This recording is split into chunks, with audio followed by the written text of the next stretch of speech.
Naruto এনিমেতে একের পর এক স্ট্রংগেস্ট ক্যারেক্টার রয়েছে এবং এদের মধ্যে এক একজন এতটাই স্ট্রং যে এদেরকে র্যাঙ্ক করা অনেক কঠিন।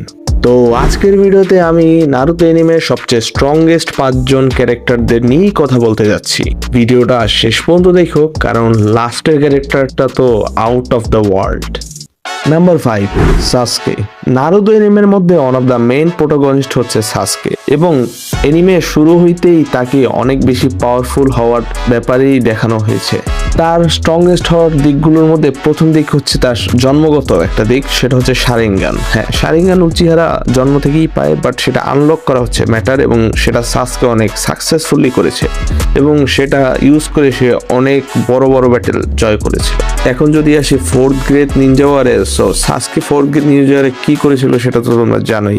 লাইক সে মোটামুটি সে নারুতো মিলে কাগুয়াকেই টক্কর দিয়ে পুরো সিল করে দিতেছিল, প্লাস যত শিনোবিরা আছে লাইক মাদারাকেও সে টক্কর দিতেছিল। সেজ মোড সে পাইছে হোগুরোমো ওৎসুৎসুকির কাছ থেকে। সো তুমি বুঝতে পারো তার পাওয়ার লেভেলটা, বিশেষ করে টিনেজের পরে সে কতটা পাওয়ার লেভেল বেড়ে যায়। এবং সে তো ছিল নারুতো হোকাগে হওয়াকালীন একজন শ্যাডো হোকাগে। সো এদিক দিয়ে তুমি বুঝতে পারো তার পাওয়ার লেভেল কতটা।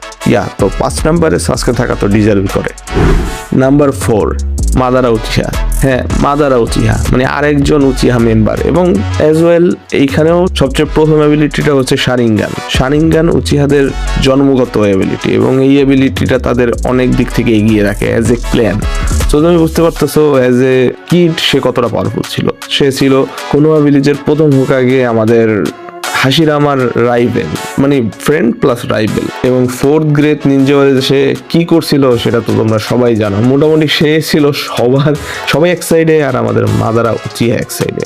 এবং তার সেজ অফ 6 পাথ, তারপর তোমার টেল ফর্ম, 10 টেলস ফর্ম, সো এইসব দিক থেকে বলতে পারো সে অনেকটা এগিয়ে থাকে এবং সে একটা গোডলি ক্যারেক্টার, মানে ঘোস্ট উচিহা বলা হয় যাকে আর কি। সো তুমি বলতেই পারো আমাদের মাদার উচিহা এই লিস্টে থাকাটা ডিজার্ভ করে। নাম্বার 3, হোগুরোমো ওৎসুৎসুকি।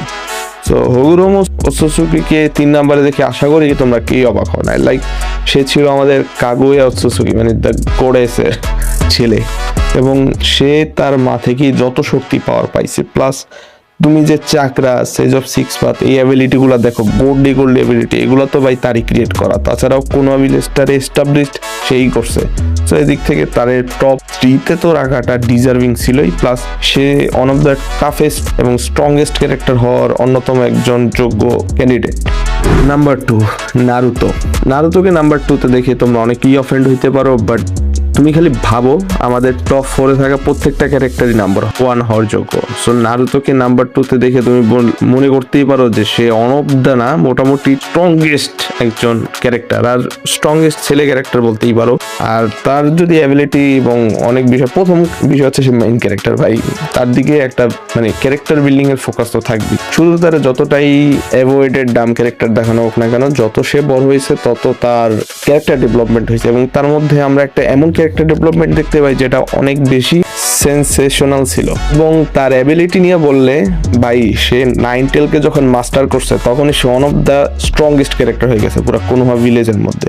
এবং পরবর্তীতে সে 4th গ্রেড নিনজা ওয়ারের সময় সেজ অফ 6 পাথ আনলক করে, মানে ওইখানে তো সে পুরো বিস্ট মোডে চলে যায়, মানে পুরাই একদম টাফেস্ট একটা ক্যারেক্টার।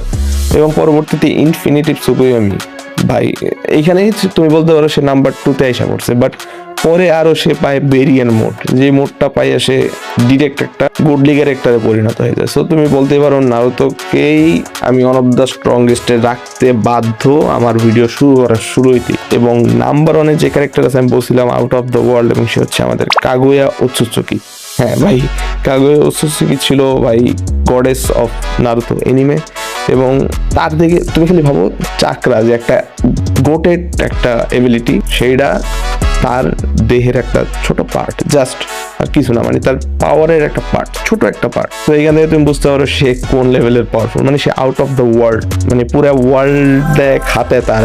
তো এদিক থেকে তুমি বুঝতেই পারো সে কোন লেভেলের পাওয়ারফুল। আর তুমি এইটাও বুঝতে পারো যে নারুতো আর সাসকে যারা এই লিস্টের টপ 5-এ ছিল তারা তাকে মারতে পারবে না, সিলই করতে পারছে। সো ভাই সে তো পুরা ডিস্ট্রয় করে দিত, কিন্তু আমাদের সেলুট টু দিস গাই। আমাদের বাঁচাই নিছে, আমাদের না মানে নারুতো এনিমের ওয়ার্ল্ডটাকে বাঁচাই নিছে। সো ইয়া, আজকের ভিডিও ছিল এই পর্যন্তই। এটা আমার একটা ভাই ফোর্সফুল ভিডিও, সো দেখার জন্য অনেক অনেক থ্যাঙ্কস। এবং ইয়া, দেখা হচ্ছে পরবর্তী কোনো ভিডিওতে। ততদিনের জন্য কিপ সাপোর্টিং, গুড বাই।